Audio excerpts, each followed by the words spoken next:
Hey y'all, this is DPRK, and I'm going to do a book review of Exquisite Corpse by Poppy Z. Brite.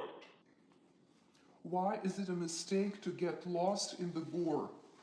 Because that's not the point of the book.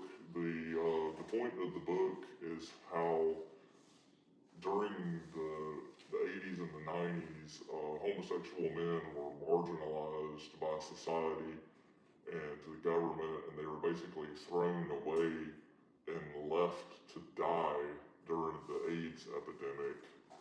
So yeah, if you get lost in the gore of Exquisite Corpse, you're missing the whole point. What mirror did Brite hold up to society? The biggest mirror in Exquisite Corpse, and you can read Foucault to see this also, is how the people who are marginalized by society, they become dehumanized. And one example of this is that she did parallels between serial killers and the way that society treated homosexual men during the AIDS epidemic, how they were just delivered into the hands of death because of the indifference of society. That's the biggest mirror that's going on in the book, and it's very damning. Is Exquisite Corpse splatters punk? No, it's not. Even though some of the scenes are very difficult to read, they're very visceral, they're very vivid, there's a lot of gore in this book. It is not splatterpunk. I would say that it's transgressive literature in the same vein as like Fight Club, Tampa, some of the great works that are out there that are transgressive lit. Which scene destroyed you most?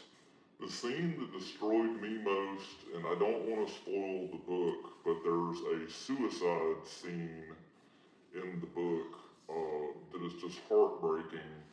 And I'm sure most of the average readers, they're going to get caught up in the homoeroticism, they're going to get caught up in the gore and all that, and they're going to miss, probably just how sad that scene was. So I would say the suicide scene, but I'm not going to spoil the book and tell you the exact details of what happens in the suicide scene. What question do you think readers should ask? This is the question that I asked myself when I finished the book. Who was the exquisite corpse? Because there's two answers that you could come up with. I'm not going to spoil the book for you, but when you finish the book, I want you to ask yourself, who was the exquisite corpse? I think it's a really good question to ask yourself.